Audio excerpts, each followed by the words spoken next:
عنده مش عارف عنده ايه وعقدي في الدرج بتاعه وامه كذا.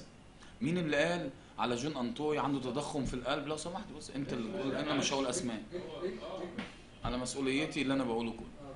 مين اللي قال جون انطوي عنده تضخم في القلب مجرد اللي هو راح النادي الاهلي وعقده في الدرج وامه كذا؟ مين اللي قال احمد الشيخ مش عارف شربك ايه وسن المستوى سيء من الحوار وامك كذا؟ مين اللي قال على رئيس ورمز غير كده كمان؟ ادخل على صالح جمعة اللعيب مش رايح النادي الاهلي ومش عارف ايه، لبس تيشيرت النادي الاهلي وموجود جوه النادي الاهلي. مين اللي قال على عضو مجلس اداره النادي الاهلي عماد وحيد سب وامه سب وقصف كل يوم في التلفزيون؟ مين اللي كل يوم بنشوفه في كل مداخله رمزنا رمز النادي الاهلي اللي ليه كل الاحترام والتقدير المهندس محمود طاهر؟ مين اللي كل لما يدخل لازم يحط النادي الاهلي في جمله مفيده؟ مين اللي لما بتعمل مؤتمر تتكلم عن صفقات ناديك فتروح متكلم على نادي تاني بجماهيره وتقول عليها ارهابيه وعلى نجومه ورموزه؟ مين اللي قال؟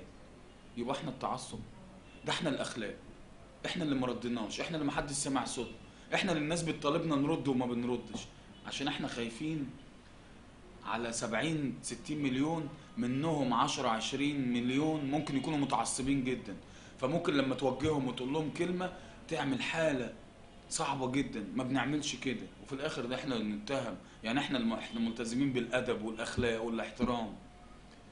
مش مشكلتنا احنا اللي الناس بتخاف تواجه، مش مشكلتنا اللي الناس بتخاف تتكلم على حد تاني، لا، حط الامور في نصابها. اللي بيتجاوز معروف مين واللي بيغلط معروف مين.